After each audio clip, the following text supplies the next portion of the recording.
Grade 12 Economics. Good afternoon. I'm Mr. Mhlongo and I'm back here with you today on our lesson. Remember, this lesson is brought to you by Gauteng Department of Education in collaboration with Saibono Discovery. Today we are here again to conclude on our economic pursuit topic. Remember, economic pursuit topics belong to paper 1, which will be question 1 for 15 marks, question 3 for 40 marks, question 4 for 20 marks, and question 6 for 40 marks. Those topics include in the protectionism and free trade, that was covered in term 1, economic growth and development, regional development, as well as social and economic indicators. So today we are covering social and economic indicators.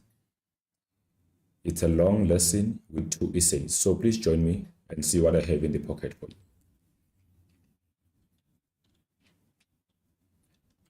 The objective of these lessons are as follows.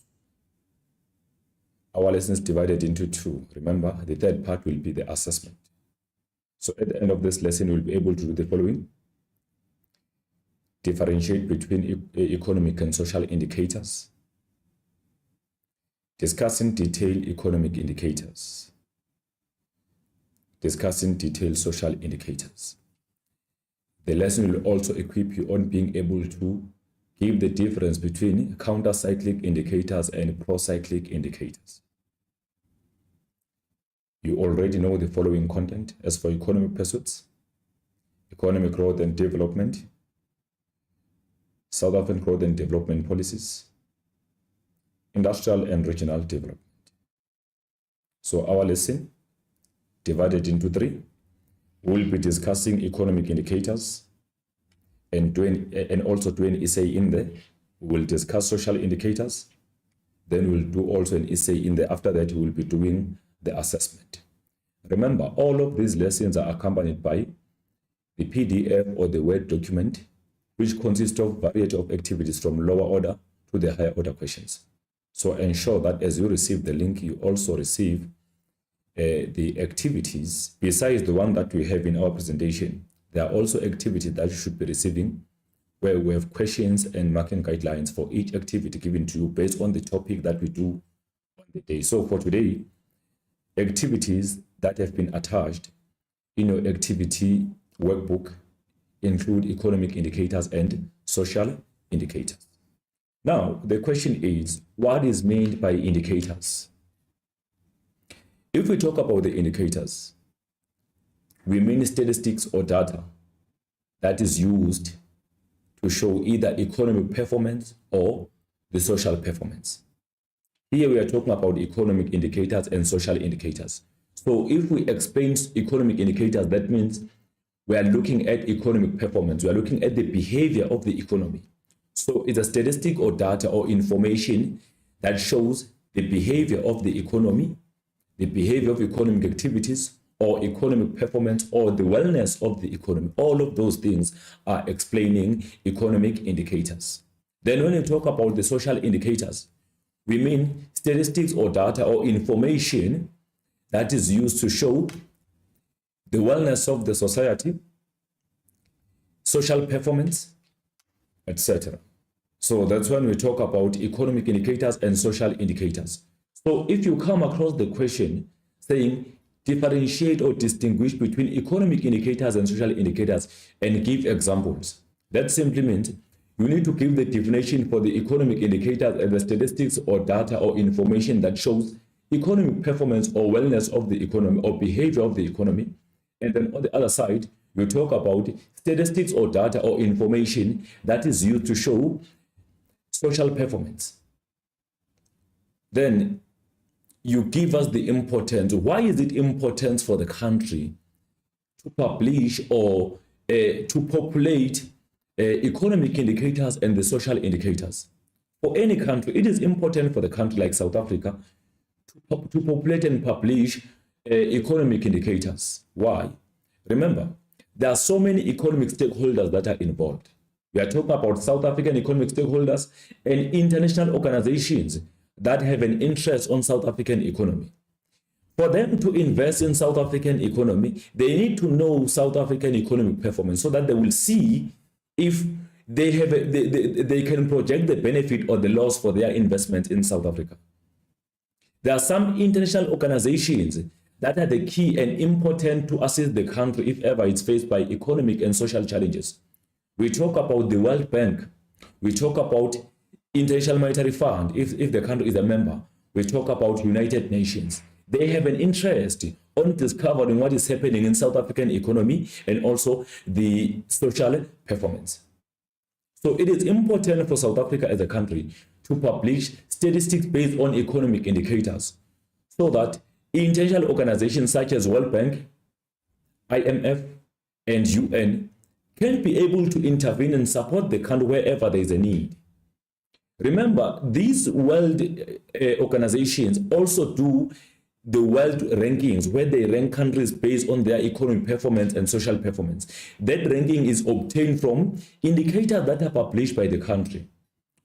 Like for South Africa, to be able to obtain funding as a part of assistance from IMF to reduce BOP disequilibrium or deficit, they need to publish an economic indicator in a form of the exchange rate, or let's say foreign trade indicators, because it goes straight to even balance of payments, having to correct BOP.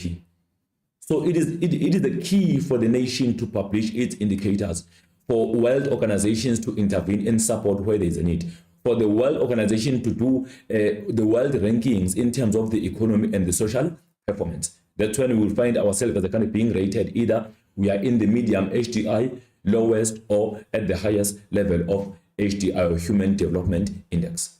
Why should the South Africa as a country publish social indicators statistics? It is important so that wherever there's a need by maybe foreign organization to assist the country, they can simply intervene by supporting the country financially to improve the social performance based on facts that have been published, which are social indicators.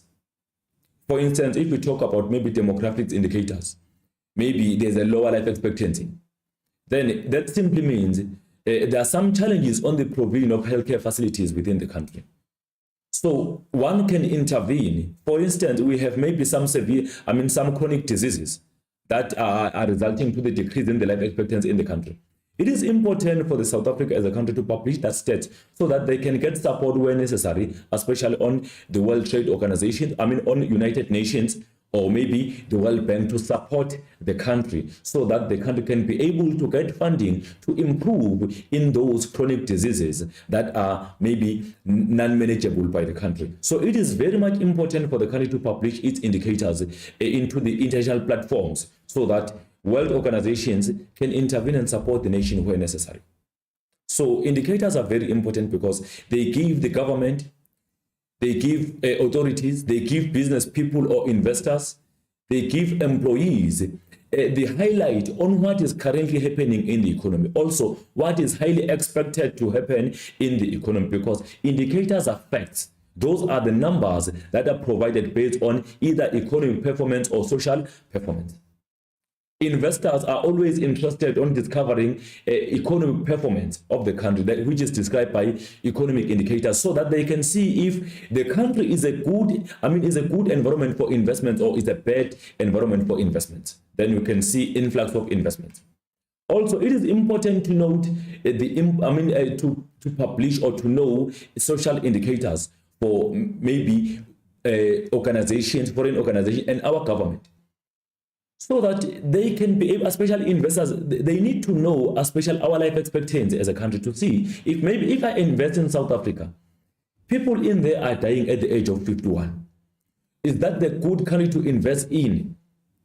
That will simply means I will be employing regularly because people will be losing their life, meaning my business won't be having more so skilled workers for the longer period of time because people are taken by chronics. So that's also important for the business world, because if the country is having, for instance, maybe poor health facilities as well as also poor infrastructure or services, investors will not be interested in investing in the country because infrastructural services are the key for businesses to function in the country. Then let's continue. I was just giving you the brief of importance of indicators. And then indicators are the statistic or data that measure behavior of economy and well-being of citizens or of the nation. Indicators are used by government and economists to discover trends and performance of economic and social variables. If we talk about economic variables, we talk about the movement of economic activities. That's when we see economic indicators moving, either they increase or decrease. Social variables, we talk about changes that occurs as they influence or affect what we call social wellness. We talk about maybe the health, life expectancy, we talk about urbanization, we talk about education, we talk about availability of services, etc. Those are social variables that affect the society. Some economic indicators are pro-cyclic while some are counter-cyclic. If we talk about pro-cyclic economic indicators, we mean those indicators that are in proportion to economic performance. If we talk about the counter-cyclic economic indicators, we mean those indicators that are not in proportion to economic performance. So what do we mean by pro-cyclic? We mean those indicators, as they increase, economic variables will also be increasing. As they decrease, economic variables will also be decreasing. Those are pro-cyclic. Counter-cyclic economic indicators, those are indicators for which whenever they increase, economy will be decreasing. When they decrease, economy will be increasing. For instance, if we talk about the pro-cyclic, as employment increases, what happens to the economy? Economy can also increase. So it's a part of pro-cyclic indicators. As money supply increase, what happens to what we call to the economy? Economy can also increase because availability of money leads to people demanding more goods and services, which will be increasing economic activities. What about the counter-cyclic indicators? Here we talk about the level of inflation. As inflation increases, that simply means economy will be decreasing. Why? Because goods become more expensive in the economy in a way that people can afford less. That discourages consumers from demanding more goods and services. So as inflation goes up, what happens? The economy will be decreasing. We talk about the unemployment. If ever unemployment is increasing, the economy will be decreasing. So those indicators are the example of what? Of counter-cyclic indicators, because they are not in proportion to economic performance. So here they are explained. The pro-cyclic indicators are in direct proportion to economic performance, such as the GDP. And then counter-cyclic indicators are not in direct proportion to economic performance, such as unemployment, like I've mentioned before. Then economic indicators. So remember, these are variables or statistics or data that indicate economic performance over a period of time. They show how the economy is performing over a certain period of time. And then economic indicators are used by economists as the barometers to determine whether economic growth and development have increased or decreased. So they are very important because they have huge influence over the change in economic performance. If you come across the increase in employment, automatically that has the positive impact on economic growth or economic activities. So it can give us that glimpse to say there will be increase in economic activities. If we have the increase in terms of trade, as for foreign trade indicators, that simply means we have an opportunity of seeing the increase in what we call in our economic activities. Should we have the increase in the level of unemployment, that simply tells you that people are having less disposable income and they are demanding less goods and services. For that reason, economic activities will be decreasing or have decreased. If we talk about the increase in productivity, remember, the productivity is very important because it determines the level of our GDP. If ever our productivity is increasing, that simply means the market output has increased. For that reason, we can experience the increase in economic growth and as well as real GDP. So they are important because they show or they tell us the possibility on increase or decrease in economic variables. So the change in economic indicator has a huge impact on government decision-making when planning the main budget. Remember, as these indicators are changing, let's say we talk about employment indicator. If employment indicator or unemployment indicator decide to increase, meaning people are unemployed, labor force is not participating at the higher rate. That simply means the government needs to intervene the most as it plans its national budget. It has to plan for, maybe most people will be depending most on the government for the financial support for the provision of public goods and services. So the budget on the side of improving social wellness must be at the higher rate because people are unemployed. To ensure social stability, there must be more social wages made available to the society. So they influence government decision making when it plans its main budget. As the unemployment indicator decides to increase, that simply means the government needs to plan on infrastructure development, need to plan also on increasing what you call the social transfers, because most people are depending on the government at the time due to the fact that there is a high level of unemployment which can lead to poverty and lower living standard. That has an impact on what? On social instability. So indicators are important as they change, they influence the government decision making in terms of planning the main budget. If we talk about the social indicators, as they change, let's say maybe the healthcare indicators are decreasing. That simply means the government has the project to ensure that on the main budget, it plans more funds to improve healthcare facilities in South Africa, to employ more healthcare workers so that there can be improvement of healthcare services in the country. Let's say also that goes together with demographics. Then also we talk about maybe the decrease in the indicator like housing. If ever the level of housing is decreasing in the country, that simply means the state need to budget more money for Department of Housing and Human Settlement, so that there will be more houses being built for people that are deserving to be given those houses that are built under RDP program or projects. So I think now you get the importance of these indicators to the government. They inform government decision making. They result to the government intervening by making by intervening through, let's say we talk about the increase in inflation rate. Automatically the government must intervene by implementing policies in a manner that will decrease the inflation rate. If ever there is too much money supply available, there must be intervention to curb that level of money supply so that there will be no reckless spending in the economy. If ever there is too much lower interest rate, the government must intervene, or the Reserve Bank must intervene by trying to prevent that decrease in interest rate so that there will be no much lending in the financial sector, because that has an impact of giving people money that are not even deserving, which can put people under pressure in the economy to take loans that they cannot afford to pay back into the financial institutions.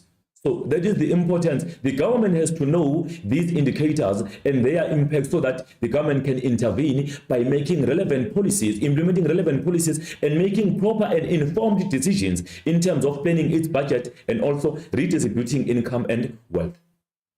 Economic indicators also have an influence on how state implement economic policies. Like the state can intervene by implementing a variety of policies. Those policies are not just coming from nowhere. They are informed by the changes in economic performance. That's when the state comes in and say, these are the policies we are willing to implement to improve economic wellness in the country. So this is the list of economic indicators. We talk about inflation indicators. Remember, inflation refers to the significant increase in general price level over a period of time. So we have indicators related to inflation, which include the likes of the consumer price index, the producer price index. Those are the indicators related to inflation. Also, we talk about the GDP deflator. So inflation indicator is very important in the economy and the society. Why? It is important because as inflation changes, it has a huge impact on the wellness of the society and the wellness of the economy. If ever inflation is too high in the country, it decreases the purchasing power of money. The buying power of money decreases in a way that people end up affording less goods and services. That will be discouraging investors from the economy because it is not the good environment for investments. So that's why inflation indicator is a key or important in the economy and the society. Why is it important for the society? As the inflation increases, people in the society, social members or workers cannot afford goods and services, which undermine their living standard, which can lead to them living under severe poverty or absolute poverty. So for that reason, inflation indicator is very important for both social wellness and economic wellness. We talk about the foreign trade indicators. These indicators are also important. Here we talk about the likes of what? The exchange rate. We talk about the likes of the terms of trade as well as the balance of payment. It is important in the business world to understand the foreign trade indicators, because should we experience the decrease in terms of trade, we are fully informed that the effect is terms of trade are declining, there will be less national income because less money is coming into the country. Also, as we have less terms of trade, that means there are less foreign earnings on export, meaning there is less money available to pay for imported goods and services which has been received from exports. So that can lead to the country having BOP deficit if ever we have less money flowing in and more money going out of the country. So if ever our currency or exchange rate is too much weak, that has a huge impact on the inflation of the country. It has a huge impact on investments in South Africa. If our currency is too weak, our goods appear too cheap abroad in a way that our investors find themselves discouraged to export their goods into the global market due to the fact that they have less earnings on their exported goods and services.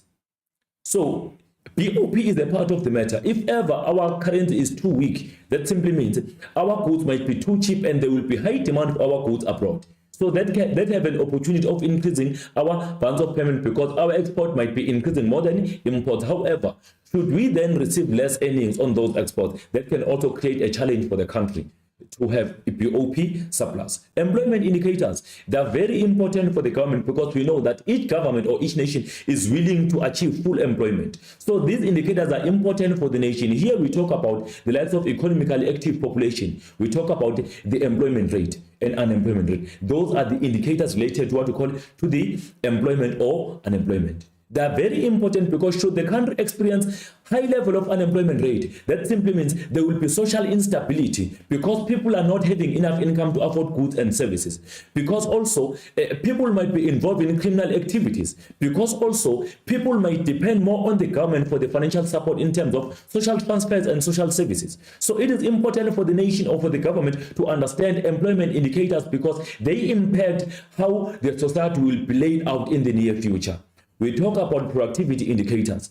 Here we are concerned about the labor productivity. How is the labor force participating in terms of producing goods and services using those inputs? Remember, labor productivity has a huge impact on the inflation rate. Remuneration per worker has a huge impact on the inflation rate because if ever labor productivity is more than remuneration per worker, that means there will be no inflation. But if ever the payment per worker is more than labor productivity, there will be high level of cost push inflation in the country, which will be affecting what we call the wellness of the economy. We talk about interest rates indicators. They are very important, especially for the financial sector and borrowers as well as lenders. If ever interest rates are too high or aggressive, that simply means the cost of doing the business tend to be, are very much higher for businesses. Also, the cost of borrowing for our people or social members is also too high. That simply means people remain with less money in their pockets because they pay more money as interest of loans into what we call the commercial banks or financial institutions. So these indicators of interest rate are the key. We talk about the what we call the repo rate or repurchase rate. We talk about the prime rate. We talk about the nominal interest rate. We talk about the real interest rate. Money supply indicators. They are also important because as money supply increases, that simply means there will be more demand for goods and services in the economy. So if ever there's more demand for goods and services, that simply means firms are encouraged to produce more goods and services, which can lead to more even employment opportunities, more goods and services produced, and even more GDP. That can lead to high level of economic growth. As people receive income, there can be social stability. However, if money supply increases rapidly within that particular nation, that has a bad impact because there might be more money chasing few goods, which can lead to the demand pull inflation. If that happens, then some people will be affected negatively within the country because they receive, they afford less goods and services because of demand pull inflation. As they afford less goods and services, that can increase the level of poverty, especially for people that are having fixed or stable income. For instance, pensioners, as well as those people that are depending on the government for financial support. Then let's continue. We talk about inflation indicators. Like I've mentioned, inflation refers to the significant increase in the general price level over a period of time. So we call it significant or sustained increase or consistent increase in the general price level of goods and services. More information on inflation will be discussed on our next week lesson where we'll be discussing inflation. Increased inflation has an effect on decreasing the purchasing power of money. We know that if inflation increases, people tend to afford less goods and services, meaning the money loses its buying power. You know the fact that the money you used to spend last year for the grocery is no longer similar, is no longer equal. So you are no longer affording the same basket of goods and services like you used to afford last year on the same day as today. So that simply means as inflation increases, the purchasing power parity of money will be dropping down. Then people afford less goods and services. The South African Reserve Bank, which is SARB, monitors inflation rate through monetary policy. The aim is to keep inflation target between the range of 3 to 6%. We know that our inflation target range is between 3 to 6%. So the monetary policy is the main instrument or tool used by the Reserve Bank to stabilize or keep inflation within its target range. So it is very important for you to understand that the monetary policy through Reserve Bank is controlled by the MPC, which is Monetary Policy Committee, which consists of a group of 7 members that include the Governor of Reserve Bank, also the Reserve Bank Governor deputies, as well as other executive members. Inflation rate is measured through the Consumer Price Index and Producer Price Index, CPI and PPI. Remember, if we talk about the CPI, we refer to the basket of goods and services for average South Africans. The CPI affects consumers. It's mainly for consumers because it affects the cost of living. But PPI measures the cost of production by businesses. So it affects businesses. We'll continue with inflation indicators. That's a Consumer Price Index. CPI is a weighted average of the prices of general basket of consumer goods and services likely to be bought by consumers. So it's mainly focusing on consumers since we call it the Consumer Price Index, CPI. It is calculated monthly and measures headline inflation. Remember, if we talk about the headline inflation, we refer to the inflation that has not been adjusted. It has an effect of interest rate and mortgage bond, so it has not been adjusted down. So it shows changes in the general purchasing power of the rand and is used for inflation targeting. The Reserve Bank, remember, the MPC meets 6 times a year. So as they meet, they review changes in economic activities as well as the inflation rate so that they can intervene by implementing repo rate the way it should be based on the prevailing economic conditions. If they notice that inflation is increasing aggressively, they intervene by lowering interest rate to cut down the inflation. So if ever inflation is too much high, they lower. Let's say inflation maybe is 7%. No, they increase interest rate. As they increase interest rate, then people tend to borrow less money, which will be decreasing money supply from the circulation, and then there will be less demand for goods and services. Then inflation will be chilled. But should the inflation be too low, they have to cause inflation by decreasing repo rate so that there will be more demand or more borrowing or more money demand. As they borrow more money, they will be demanding more goods and services, which will be causing inflation to increase even further. From time to time, countries adjust the weighting of basket of goods to reflect current buying trends of the population. So if in South Africa, the government also compiled the CPI that exclude mortgage bonds or loans, which is known as CPIX. This one is known as the adjusted inflation. It does not include the effect of mortgage bond or the interest rate. The Producer Price Index. So before we continue, in the basket of CPI I was talking about, what do we have in there? We have consumer goods. We have consumer goods, we have services, we have interest rates, we have value-added tax. Also, we have the prices of imported consumer goods and services that being shown explicitly. What is not in the basket of CPI? We don't have the capital goods because those are mainly for producers. The PPI measures the cost of production by businesses. Hence, we call it a Producer Price Index.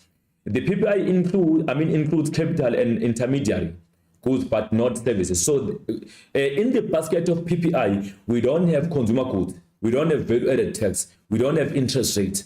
We don't have what we call price of imported consumer goods and services. We only have the price of imported capital goods as well as capital goods that are produced local as well as machinery, including intermediate goods.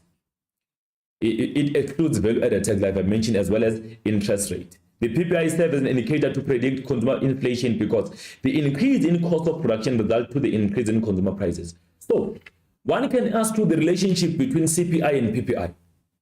The PPI is the key because as the producer price index increases, as the cost of production increases, it tempers with the consumer inflation.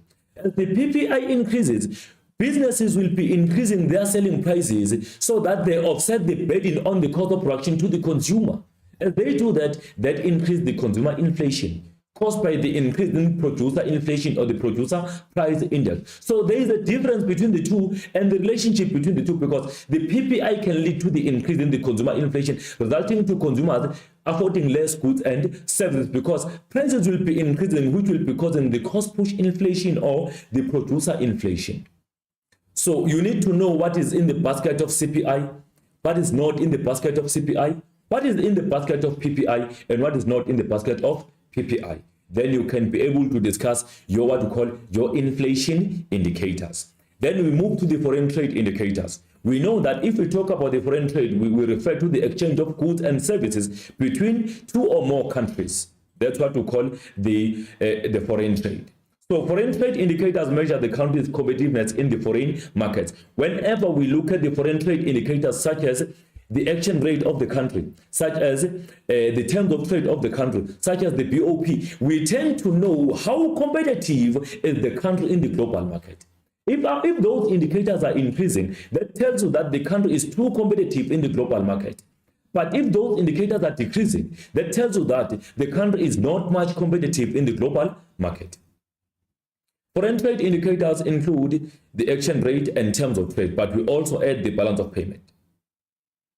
The exchange rate. We know that exchange rate refers to the value of one country in relation to another country's currency. Exchange rate means a price at which different currencies can be exchanged. That's the exchange rate. We covered that one in our foreign exchange market topic. Two methods are used when calculating the exchange rate, namely the direct and indirect method. So these methods are mainly dealt with at the university level, so I won't be elaborating on them, but we have a direct method as well as indirect method. Me and you in economics in grade 12, we deal with an indirect method, so keep that in your mind. We continue. Changes in the exchange rate affect the prices that are paid for import and prices that are earned by export. So whenever our exchange rate, let's say it appreciates, becomes stronger, we earn more money on exported goods and services. But whenever our exchange rate becomes weaker, we earn less money on exported goods and services. So it has an impact. When the rand depreciates, exports become cheap, which increase the foreign demand. Imports become expensive, which decrease the local demand. That will temper with what we call the balance of payments. Then we continue. Appreciated exchange rate weakens the country's balance of payments, while depreciated exchange rate strengthens the country's balance of payment. How does that happen? As the currency appreciates or becomes stronger, our BOP will be weakened. Why? That is because or due to the fact that as our currency becomes too strong, exports will be too expensive abroad, and they might be replacing them or substituting them with their locally produced goods if ever they become unaffordable for them. For that reason, there will be less demand for our exported goods and services abroad, which will lead to what? Lead to less earnings on exported goods and services. However, as our currency appreciates, there might be more foreign earnings or there might be more terms of trade received by South Africa as a country, only if maybe our goods or exports are not demand elastic or are demand inelastic. Even if the price increases, they will keep on demanding those exported goods and services. So this normally happens in the short run. We receive more earnings or increased terms of trade in the short run. But in the long run, if our exports are demand elastic, there will be decrease in terms of trade. Then we continue with foreign trade indicators, the terms of trade. Remember, terms of trade refer to the index of export prices to the index of import prices. Changes in export and import prices has an influence in terms of trade. They always affect terms of trade. For instance, what can result to our what we call export prices increasing? Appreciated currency. If our currency appreciates, our rand appreciates, we will be receiving more terms of trade. But if it depreciates, we'll be having less terms of trade. Inflation. As inflation goes up, our goods appear expensive abroad. For that reason, there will be more earnings on those exported goods and services. But that can only happen for the short run if our exports are demand elastic, meaning they are simply replaceable abroad. The increase in export prices has a temporarily increasing effect on terms of trade because demand for export is likely to decrease in the long run as our goods become replaceable in those countries.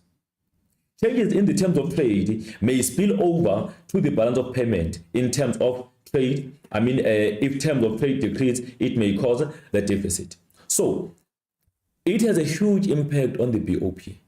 So we are saying if terms of trade are decreasing, there can be the deficit. What does that mean? There will be less inflow of the foreign currency into the country while we have more inflow of the domestic currency. Less inflow of the foreign currency and more outflow of domestic currency. That simply means more money is going out and less money is coming in. That can lead to BOP deficit. But should our terms of trade increase, that can result to the BOP surplus. Why? It is because there is more income flowing in, or more foreign currency are flowing into the country or into South Africa, but less domestic currency goes out or flows out of the country to pay for imported goods and services. For that reason, if more inflow of the currency is experienced than outflow of the domestic currency, that means we can have the BOP surplus.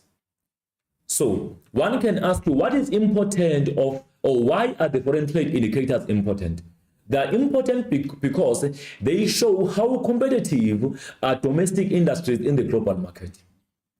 They also show the trade of the country, how effective is the country on trading with other world countries. They show the growth of the country. How effective is South Africa as a country in terms of the growth in the global markets? Then we continue with employment indicators. So employment indicators include economically active population, which refer to the people that are aged between 15 to 64 or 16 to 65. It depends. We call that one a labor force. And then we also talk about employment and unemployment rate as indicators. So economically active population. So these are people that are aged between 15 to 64 or 16 to 65 who are willing and able to work. Those people are believed to be economically active. So you can have someone being aged between 16 to 65, but the person is disabled. Those people are unable to work for that reason, so they are not economically active. People will be economically active if they are willing and be able to work. Age between the range of 16 to 65 or 15 to 64. Economically active population is also known as labor force. That's a labor force. If we talk about labor force, we mean this group of people that are able to work and willing to work. They are participating in the labor market. EAP exclude individuals who are employed in formal and informal sector. So it includes, those that are working in both formal and informal sector, self-employed individuals, and unemployed who are actively seeking for employment opportunities. It does not include those people that are no longer willing to work, that are no longer job hunting, even though they are aged between 16 to 65 or 15 to 64. Employment rate. Employment rate refers to the number of employed persons expressed as a percentage of economically active population. That's an employment rate. Employment rate data is used to determine the following: labor productivity, then also employment rate in the different sectors or bracket structural changes, and then income per worker or remuneration per worker. Other important employment indicators are employment by occupation, by gender, by population group, and by the province. We continue. Calculating employment rate. So we say employment rate equal to number of employed people over economically active population multiplied by 100. That gives you what we call the employment rate. Then unemployment rate. Unemployment rate refers to all economically active persons who have been actively seeking for jobs but cannot find one. These people are economically active. They've been looking for jobs, but they cannot find a job. So that's why we calculate the unemployment rate. So here we go to the point of talking about both the expanded unemployment as well as the narrow unemployment. If we talk about the expanded unemployment, we include all persons that are economically active, aged between 15 to 64 or 16 to 65. Even though they are no longer looking for a job, but they are age in this range, those people are the part of what we call expanded unemployment. If we talk about the narrow unemployment, we refer to the persons that are aged between 16 to 65, but have been actively looking for a job, but they cannot find a job. That's a narrow unemployment. So it is important for you to track back your grade 10. you need to remember that the expanded unemployment rate is always greater than the narrow unemployment, because expanded unemployment include even those people that are economically active, but they have not been looking for a job for past 3 months. They are no longer interested in looking for a job. That's an expanded. So it's always more. While the narrow is lower because it trims those people that are no longer looking for a job, even though they are economically active. The unemployment rate can be divided into narrow unemployment as well as expanded unemployment.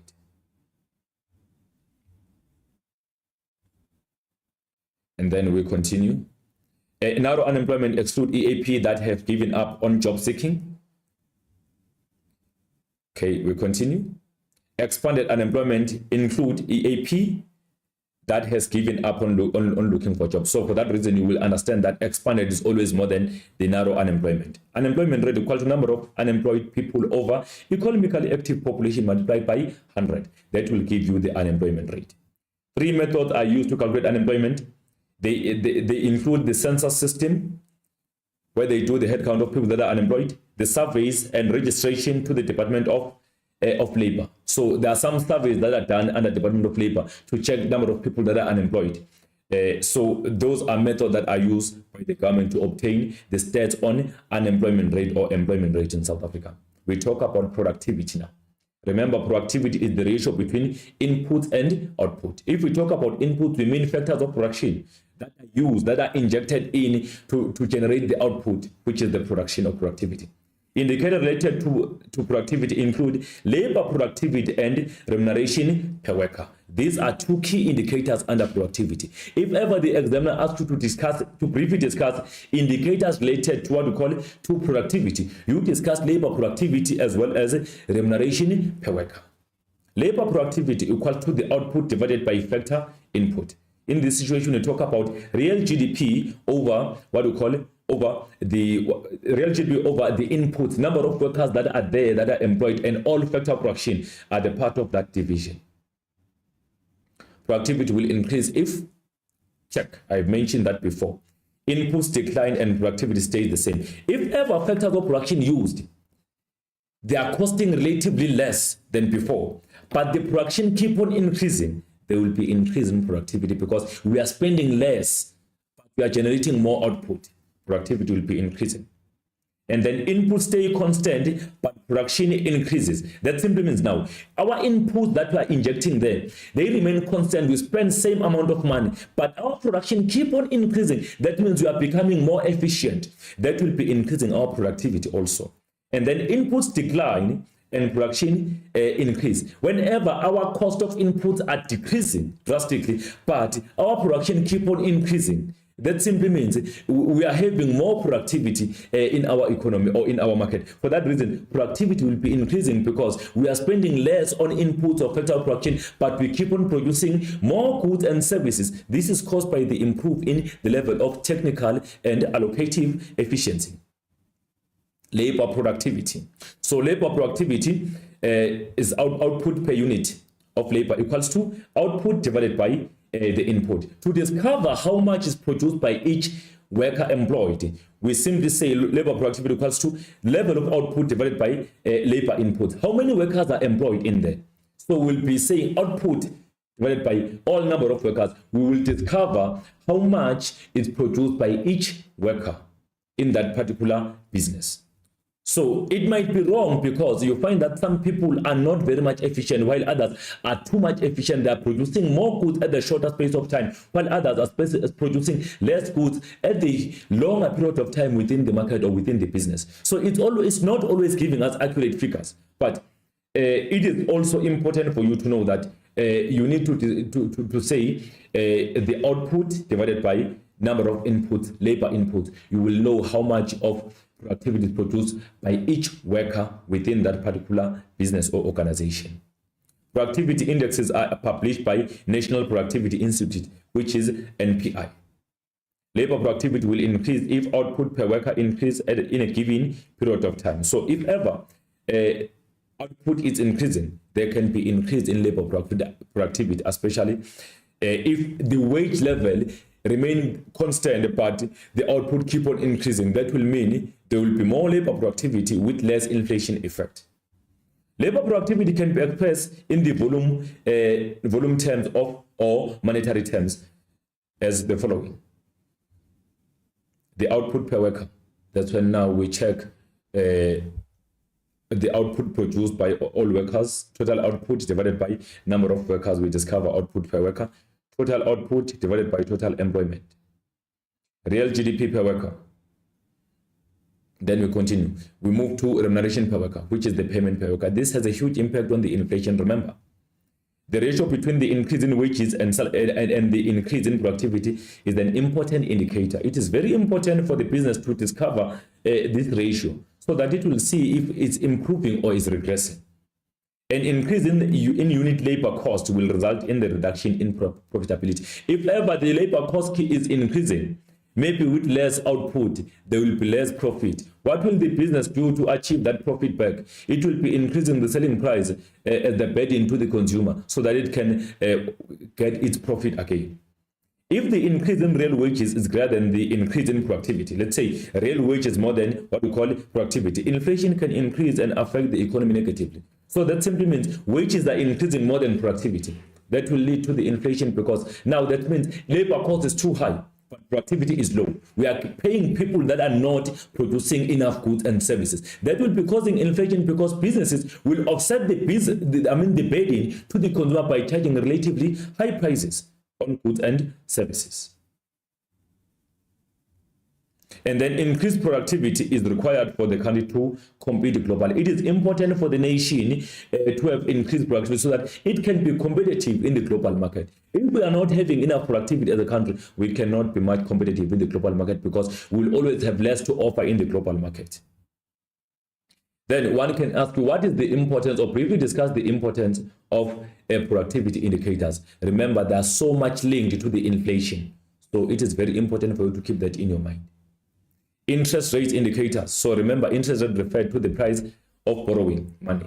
And interest rates are imposed by commercial banks or financial institutions for lending. Remember, they function to sell money to get more money. So as they do that, they impose or they charge interest rates. The main factor used to determine interest rate is repo rate. We know that repo rate refers to the interest rate charged by Reserve Bank to commercial banks on their borrowings. As the repo rate increases, the flexible or nominal interest rate will also be increasing. If it decreases, they will also be decreasing. We know, I think last month we came across the decrease in repo rate by 0.25 point basis, which means repo rate declined and other interest rates that are flexible also decreased. Then people are paying less, unless we talk about those that are paying fixed interest rates. Changes in interest rate has an effect on credit creation in the economy. We know that should interest rate be increased, people tend to borrow less money from financial institutions, but if they decrease, people borrow more money from financial institutions. High interest rate make credit become expensive and less affordable. Interest rate is a financial indicator used to indicate the price expressed as a percentage per year to be paid for funds invested and lent or borrowed. If ever you invest your money directly, indirectly in the financial institution, interest rate play a huge impact on determining your returns. If you borrow money from commercial bank, interest rate also play a huge impact on determining the money that you pay on a monthly basis on your bond or on your loan. We continue with interest rate indicators. Government use interest rates to encourage savings and cap or encourage spending. So whenever the government is working or Reserve Bank is working on the interest rate, it either wants to encourage spending or discourage spending in the economy, which can then affect the inflation rate. Lower interest rate will increase borrowing capacity and spending, which occur in financial markets. We know that if ever rates are lower in terms of interest, what will happen? There will be more borrowing power, and also there will be more money available in the economy. Then there will be more spending. Short-term borrowing take place in the money market, while long-term borrowings occur in the capital market. We continue. Repo rate. Remember, we said this interest rate that is charged by what we call South African Reserve Bank to commercial banks on their borrowings. Whenever commercial bank wants to borrow money, they borrow from South African Reserve Bank. What kind of the interest rate do they pay? They pay repo rate or repurchase rate. We also call this one a lending rate. When the South African Reserve Bank increases repo rate, commercial banks must increase their flexible interest rates. We talk about the nominal interest rates. When the South African Reserve Bank decreases repo rate, commercial bank must also decrease their flexible interest rate or nominal interest rate. We continue. The nominal interest rate. So this is the rate charged by banks when lending to borrowers. They charge the nominal interest rate. Nominal interest rate is unadjusted. It changes with repo rate. As repo rate increases, nominal interest rate will also be increasing because it has not been adjusted. Real interest rate. Here we talk about the interest rate that have been adjusted.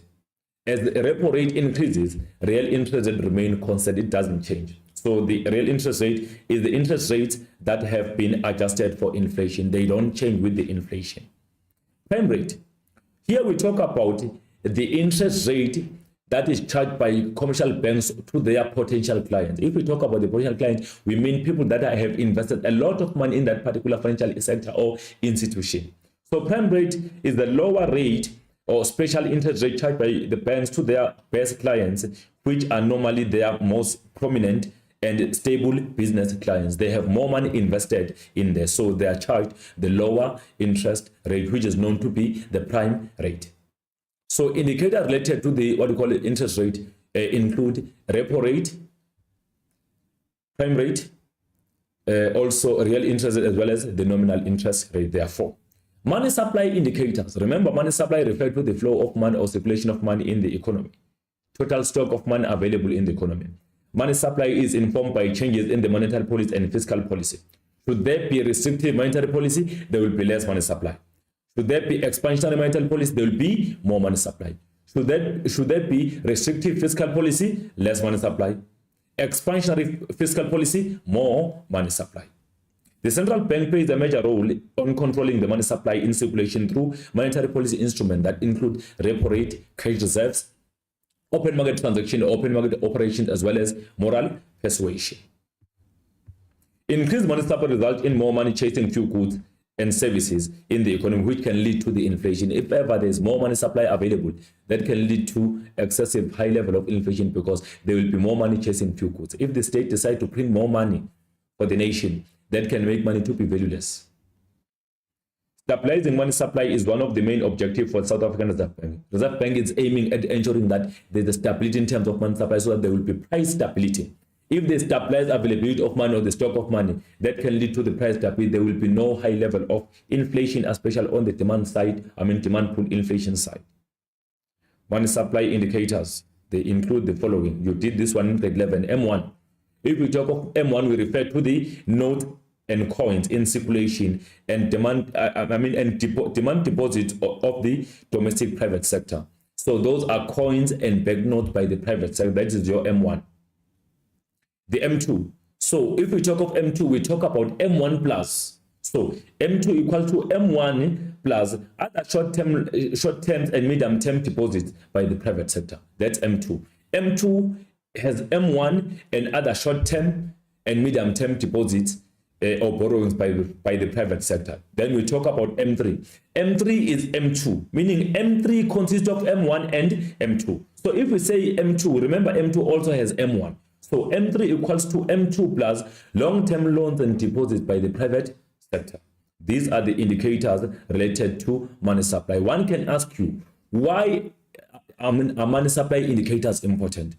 Remember, money supply is the key because it determines economic activities. It determines the level of inflation.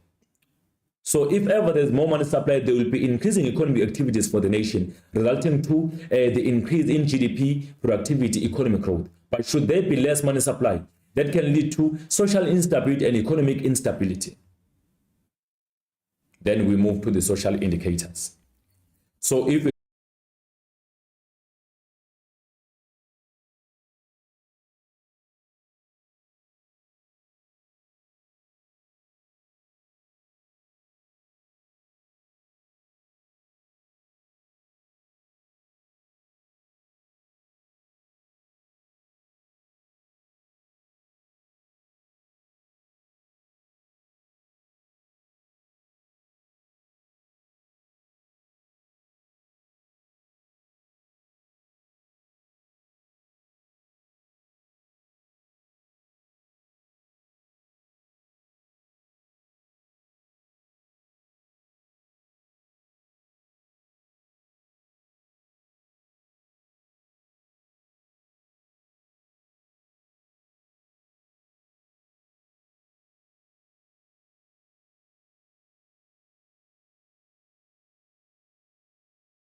We are back again online. Sorry about that. We have a technical error that has just occurred, but we continue on our social indicators. So I was explaining to you that social indicators refer to statistics or data that is used to reflect social performance or the wellness of the society. They include the likes of demographics. They will be discussed in detail in an essay. Nutrition indicators, health indicators, education indicators, services indicators, as well as housing and urbanization indicators. These are the very much important indices that show the social performance. If we talk about demographics indicators, we are all about the population growth rate of the country. We are all about the life expectancy. It is very important for the government to know the number of people residing in a certain area. Why is it important? It is important so that the government can be able to plan on its national budget to provide what you call the public goods and services for job creation, for infrastructure development. If ever the government is not aware of number of people residing in the particular area, it will be difficult for the government or local government to provide basic services. Housing must be provided based on the stats, based on the population growth rate in that particular area or demographic area. If ever the government authorities or local authorities are not informed of number of people that are residing in the area, they cannot provide public services efficiently. So that's a part of it. Also, we talk about the life expectancy in there under demographics. We know that life expectancy talks about number of years one can live from birth to death. What is causing the decrease in life expectancy? Unavailability of health facilities. It talks to maybe availability of income for people to afford what we call the better nutrition. So that's a part of what we call demographics. Then if we talk of nutrition, we refer to the malnutrition as a part of it, which has a huge impact on the health and lives of people. Especially it affects young ones. As they grow up with malnutrition, they can have severe life problems as they grow up. We talk about health indicators. Here we refer to indicators that are reflecting a provision of health services, where we have health expenditure, and then we have the provision of clean and running water, the sanitation. We talk about the likes of the obesity. We talk about under 5 mortality. We talk about maybe also infant mortality rate. Those are the indicators we'll be discussing. Education indicators. Here we refer also to the education expenditure, which received the highest allocation in the main budget. And then we talk about also in this indicator, we refer to the primary completion and secondary enrollment. We know that in the primary schools, we have high level of enrollment and completion. However, in the secondary schools, there is what we call high level of dropouts for different reasons. And then we talk about adult literacy, which is all about people that are able, youth that is able to read and write. And then we refer also to services indicators, where we talk about provision of water, electricity, housing, sanitation, etc. We'll discuss those indicators. Housing and urbanization. We talk about percentage of houses that have been built and made available in South Africa. Then urbanization, we refer to movement of people from rural areas to urban areas for the different reasons. So demographics indicators will explain why are they important for the government. But for now, let's talk about social indicators. Social indicators are statistics that measure the level of social development and human welfare within the country. Those are social indicators. The improvement of social indicators show the welfare of the society and improvement of social performance. Then we move to demographics. Demographics can be described as the study of population relating to the elements such as total size of the population, population changes over time, age and gender distribution, as well as geographical distribution. That includes the life expectancy. Those are the demographic indicators. The population growth rate. So here we refer to the annual percentage changes in population. So as the percentage increase in population over a period of 12 months, we call that the population growth rate. The size of the population is expected to, and the expected growth rate is important for the service delivered. Like I mentioned, one can ask you, Why is the population growth rate important for the government to know? It is important for the provision of public services or basic services, because the government need to know number of people residing in the certain demographic area so that there can be better allocation of public resources to them or public services. Information is obtained from the national census and media population estimates. So the government can use estimation of projections and also use what we call the census system, where there is a head count of people in their houses. And then we continue demographic indicators. Projections are used by the government to plan resources regarding infrastructure, education, and other services. The government use some estimations or assumptions so that it can be able to plan the national budget accurately in order to ensure that public services are provided. Calculation of population growth rate considers birth and death rates, as well as the data of immigration and emigration. Life expectancy.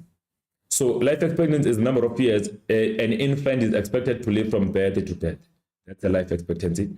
Expresses the number of years a newborn infant will live if the prevailing patterns of mortality remained the same throughout his or her life.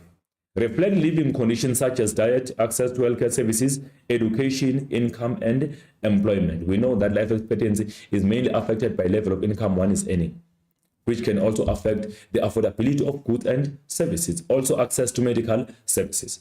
Life expectancy at birth in South Africa has decreased over the past years and is very low compared to the middle income countries, caused by what we call HIV and AIDS and other chronic diseases that are taking place or that are viral in South Africa.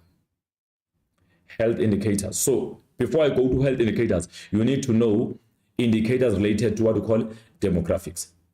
It's a population growth rate. It's also the life expectancy. No, they are important. They are important to be known by the government so that government can plan on the budget accurately to ensure that public services are provided. Because without knowing number of people living in the area, there will be inefficiency in terms of provision of public services within the country or within that particular demographical area. So as much as projections are done, they might not be accurate. So there can be public sector failure because some goods may not be able to reach society at the right time and the right quantity. Health indicators. So reflect the well-being of citizens. It gives the strength to the productive citizens in the economy. So it is important for you to be able to link health indicators to the productivity and the economy. The provision of health indicators accurately and perfectly can lead to high level of productivity because there will be less illnesses in the society. People won't be consulting doctors during the time of going to work. So meaning productivity will be increasing if ever health indicators are made available to people at the right time without having to wait a long period of time. Health and nutrition indicators include the following. Infant mortality rate. If we talk about infant mortality rate, we refer to children that die before reaching the age of 1 year. The number of children less than 1 year old who die per 1,000 life births. Very high in South Africa compared to other countries. What is causing this? The infant mortality in South Africa is very high, caused by maybe it can be negligence in what we call it in health institutions. It is caused by also the diet, the behavior, or the behavior of women as they are carrying those babies, because what you eat reflects your child. So it is important for one to understand the reason for infant mortality rate. It can also be caused by what we call the malnutrition. Under 5 mortality rate. This one is all about children that die before reaching the period of 5 years. So number of children under 5 years of age who die per 1,000 live birth. This is also high in South Africa, caused by different reasons. We continue. Access to health services. The part of the population that has access to basic medical services within a walking or traveling distance of distance of an hour. So here we are talking about people should have access to health facilities in a walking distance, which can be an hour or less than an hour. That simply means there's an improvement of health facilities in that area. South Africa compares well in terms of indicators measuring access to primary health services. Like in Africa, we are comparing very much well. We are the best in terms of provision of health facilities in Africa as South Africa. That's why you come across even government officials from other countries coming to our public institutions for health services to seek for healthcare services. That simply means we are the best in terms of health services. Standard of healthcare in South Africa is considered to be the best in Africa. Health expenditure. So total government expenditure on health services as a percentage of the GDP. That is known as the health expenditure. We continue. Access to clean water also affects the health. So you need to know that the percentage of population that has reasonable access to safe and clean water in the country. We know that that's still a challenge, because if we talk about rural communities, they don't have access to clean and running water. They use rivers and dams, which affect their life expectancy in a bad way. Also, their health is affected in a bad way. Access to sanitation, percentage of population that has sufficient access to sanitation to prevent human, animal, and insect contact. So especially also here, it's very high in urban areas, but rural communities, they are suffering because they don't have such in their communities, which also causes much illnesses for them. Nutrition indicators. So here we talk about the malnutrition. Malnutrition contributes towards child mortality rate. If ever there's a malnutrition, there can be infant mortality or child mortality rate, so which can be infant or under 5, because if they are not fed according to the expectations, that can lead to high level of illnesses. One of the most important indicators is the number of new cases of severe malnutrition in the child under 5 years. So you ask yourself, why did the government in South Africa decide to provide child support grants? The reason was this, what we call it, the infant mortality and under 5 mortality, which was maybe caused by what we call the malnutrition. Government was trying to reduce the gap, reducing the issue of malnutrition within the country, to ensure that some parents are having access to that basic lower income to support their children. Expressed in 2 ways, mainly weight for age, underweight. This is indicated by the child being found to weight less than 60% of the estimated weight for age. You must know better on this one. If you go to the clinic with the weight per age, you come across a challenge, because they even shout at you in there to say we are not feeding the child accordingly.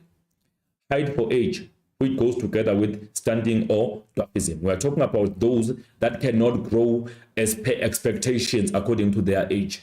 It is associated to what we call a dwarfism. Overweight children or obesity. Here we are referring to the children that are having high level of weight as per expectations according to their age. Remember, this is associated with high level of diseases that can even be chronic as the child grows up. There is a link between obesity and in the childhood and the high prevalence of diabetes, respiratory diseases, high blood pressure, and psychological disorder. So what we call the overweight or obesity has a huge impact on illnesses on the child as he or she grows up. It can cause severe diseases that cannot be healed as the child grows up. Being overweight can lead to adverse health conditions which affect people's ability to work and take care of themselves. We move to education indicators. High level of education is required for long-term economic growth and is the key to a country's development and prosperity. We know that for each country, there must be high level of education. People must be educated so that they can be marketable, employees will be able to make proper decisions financially and make proper decisions economically. So if people are less educated in the nation, that nation will be less innovative and be creative. That nation will be having less skilled workers, meaning there will be high level of unemployment caused by the fact that people of the country are not educated. So education is very important for economic growth. Education is crucial to improve skills and standards of living for the country's citizens. Remember, most of private sector businesses reward according to the merit. If you are educated with that particular qualification, you tend to receive a salary that is more reasonable than that one of who is the manual worker in that particular institution or organization. So level of income is also determined by the level of education in some of the private sector institutions. Educated nation is marketable, creative, innovative, and productive. So that's why it is important for the nation to improve on the education indicator. Skilled labor force promotes high level of productivity, thereby increasing economic growth. Why do they become skilled? They become skilled because they've gone through education system at the higher level. Investment in education is a long-term social development which has a massive impact into the country's economy. If the state capitalizes on investing in education, the future of the country might be bright because people will be fully informed. They can be innovative, they can be creative, they can also be productive citizens for the nation, which can result to high level of productivity and high level of efficiency in the nation. Education received the largest portion on the budget. Basically, not only on these years, it's been receiving high portion of allocation in the main budget of the country because it's a priority for the South African government. Indicators related to education include the following. We talk about the primary enrollment. So primary completion ratio. Here we are all about percentage of children of the appropriate age who have completed primary education. We know that here they always completed 99%. They complete the primary schooling. The rate is very, very high. And then we check also secondary enrollment percentage, which normally drops. So the percentage of children of the appropriate age attending secondary education.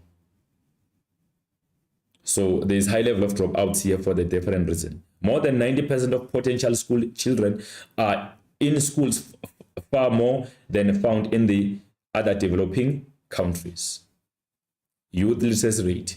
Here we talk about it reflects the age of designated 12 to 24 age group who are literate. They can be able to read and write. The youth literacy rate serves as an indication of the outcome of education system. Public expenditure percentage. Here we talk about percentage of public expenditure in education as for the GDP of the country. South Africa has one of the highest rates in public investment in education in the world. More money is spent in education, even though then we come across an issue of money being used in a manner that is not reflecting the good governance. There's high level of corruption and there's lower level of transparency and less accountability. That's why then we expect to see much of education, especially in higher institutions, but we come across people lacking funding because of the misuse of funds, especially on the NSFAS pocket, Funza Lushaka, and other bursaries that are made available. Services indicator. So the nation depends on government for provision of basic services. So here we are talking about the public sector providing those services in your community. You will see the efficient provision of public services improves standard of living and economic development of the country's citizens. If ever there's an efficient provision of services, there will be high living standards. If people in the community or that demographic area are having access to clean water, sanitation, electricity, proper housing, that simply means then there will be improvement of living standard. There are also social infrastructure that is required. Indicators related to service include the following. Then refuse removal and sanitation.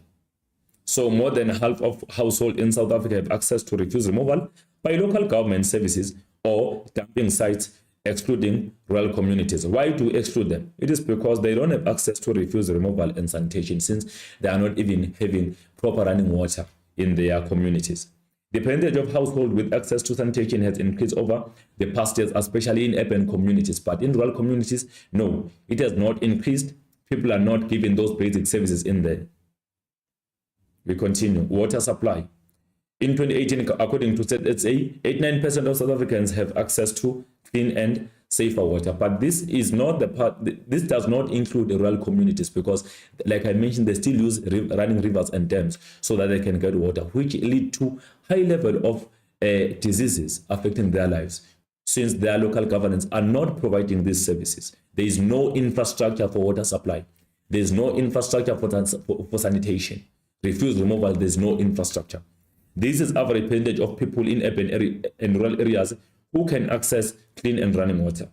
Improved water resources refer to an adequate amount of water from sources such as household connection, taps inside the yard, public taps, boreholes, protected springs, and rainwater collection. Every household is also entitled to 6,000 liters of free water every month in urban areas where we are provided by that running water on a monthly basis. We continue. Electricity is one of the indicators. So you know that electricity is one of our concerns in South Africa. That's why there is this reduction and shedding. The percentage of households connected to the main electricity supply also increased to 84.7% in South Africa, according to NERSA, which is known as National Energy Regulator of South Africa. So here, we have seen the rapid increase in access to electricity in terms of percentage. Even in rural communities, people have access to electricity. Very few are still not having access to electricity. So South Africans pay relatively low prices since Eskom is state-owned entity. So that was old. Now South Africa is paying relatively high for electricity. You can see that's why there's an even increase in illegal connections. That is because the price for electricity has increased rapidly over the past years. So it's becoming the problem because people have to choose between buying electricity or buying food. So these are now competing priorities. Then what can you choose? People choose to buy food instead of buying electricity because it demands and it goes faster. That is creating illegal connections. The free basic electricity program has been implemented whereby people earning below a certain income bracket in some areas received a prescribed allocation of 50 kilowatts per month. Every household is also, okay, I think this one is a repeat for water supply. Housing and urbanization. So if we talk about housing, so housing is very important, especially in urban areas where we come across high level of informal settlements. Housing is important. It's one of the indicators that indicate improvement of wellness in the society. Significant portion of South Africans are poor and cannot afford to buy their property. For that reason, housing from the government comes in. Government facilitates home ownership by means of subsidy system and loans from the private sector. More than 3 million subsidized houses have been handed over since 1994. The number of houses completed is a very important indicator of service delivery to disadvantaged people. We have seen the government providing those houses under the program of RDP, ensuring that people are having access to such a service. Urbanization. We know that this is referred to the movement of people from rural areas to urban areas for better opportunities. Urbanization results in increase in population numbers in big cities or towns. As people influx to big cities or towns, what is the impact of that? It can lead to poor service delivery because as number of people increase in big cities, the government finds itself locally not having enough money to provide those public services. And also it can lead to high level of informal settlements and also illegal connections. Water supply and sanitation can be a problem because of the increasing number of people residing in those urban areas.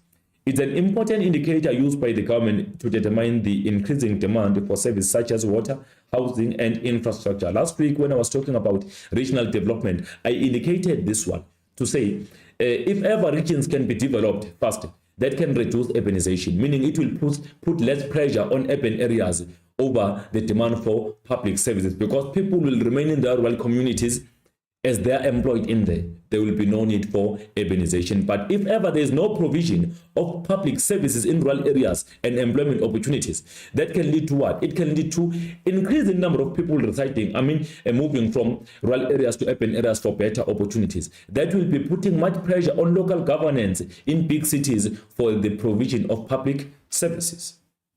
Urbanization happens because rural areas have less economic opportunities. There are no job opportunities available. It is also caused by less development in rural communities as compared to the urban areas. People want to live a better life. People want an improved living standard. If ever their local communities in rural areas are neglected, they move to urban areas to settle there, which increase the demand for public services in urban areas. We continue. South Africa is experiencing rapid urbanization. The rate at which people move from rural to urban areas has been increasing rapidly, caused by what? I've explained it. Caused by lack of development in rural communities, caused by lack of job opportunities, lack of economic activities, and also neglection in terms of improving wellness in those local rural communities. People tend to go to urban areas for better living standard because they know that urban areas are not neglected because they are regarded as economic hotspot or economic hubs.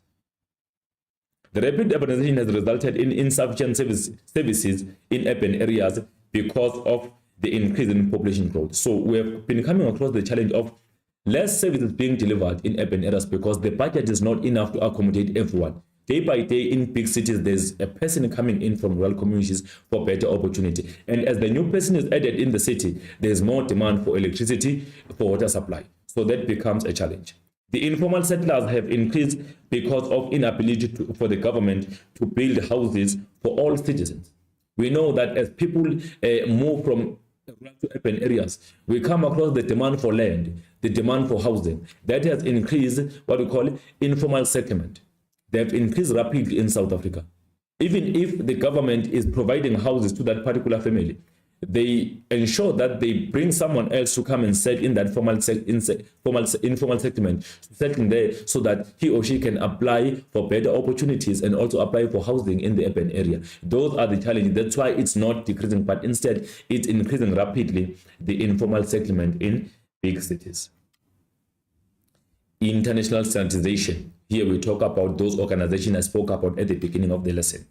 Economic and social indicators are important, that international organizations have specifications on how to compile them.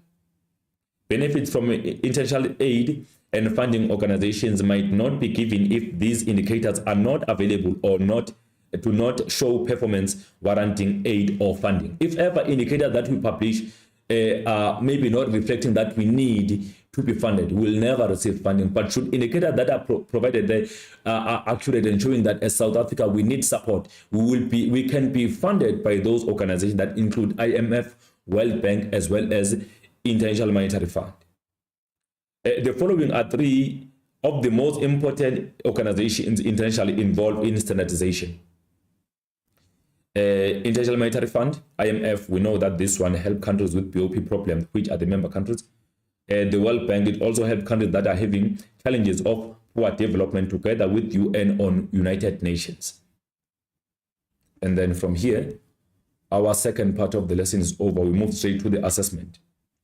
So these are 8 marks questions because you know that this topic comprises of essays, but there is also the likes of data response questions that can come. You can be given the data on maybe development in some areas in terms of housing, in terms of electricity, provision of public services. So then it will be indicating which country or which province is the highest, which province is the lowest in South Africa. Then you can answer those questions. You must be able. This topic consists of easy questions to answer from lower order to higher order. Briefly discuss foreign trade indicators. These are economic indicators, remember. Foreign trade can be described as the exchange of goods and services between 2 or more countries, 2 marks.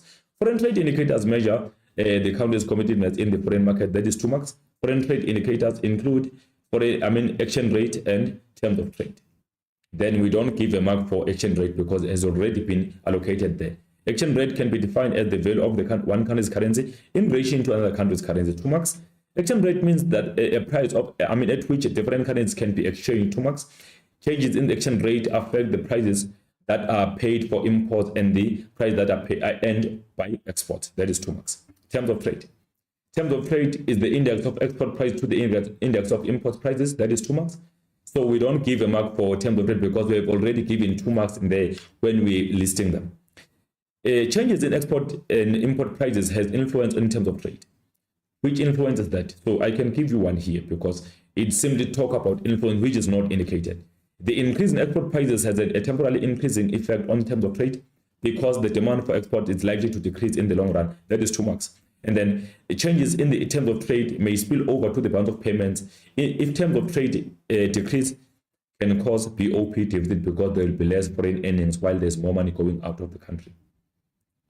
Then it also discussion question for 8 marks. Why is it necessary for the government, economists, and business to measure performance of economic indicators? So it's 8 marks question, higher order.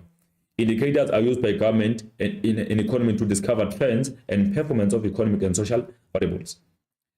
And then economic indicators are used by the economists as barometers to determine whether economic growth and development has increased or decreased, 2 marks. The change in an economic indicator has a huge impact on government decision-making when planning the main or national budget, that is 2 marks. Continuity.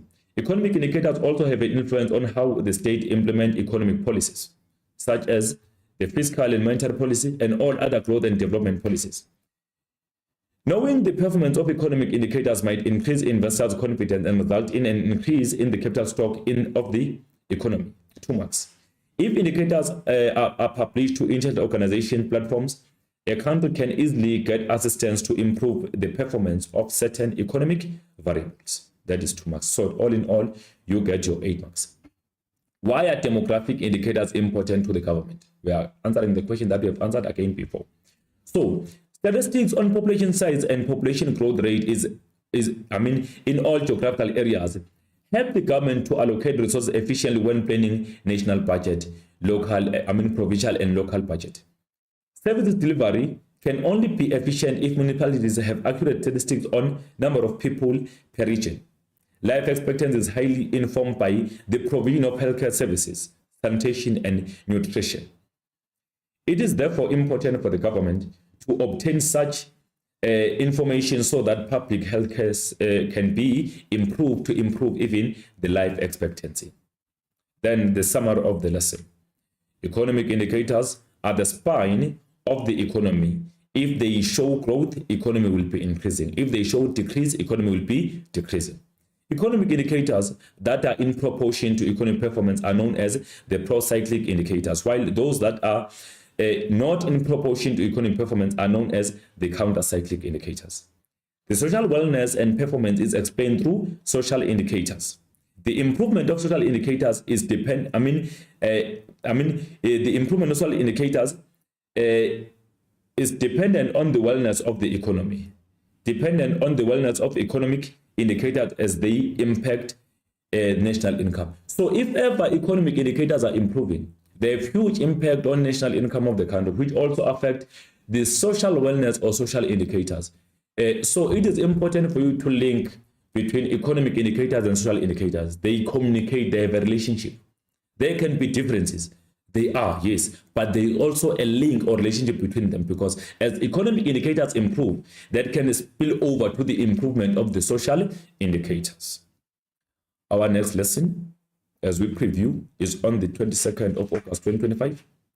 Time will be 14:30 to 16 hours. The topic will be inflation. I invite you to join me on this lesson. We are moving to contemporary economic issues, one of the fascinating topics in our paper 2. So please join me at this time, which is 14:30 next week on Friday, so that we can kick inflation, and I will prepare you for preparatory examination as well on that topic. I thank you. See you next week.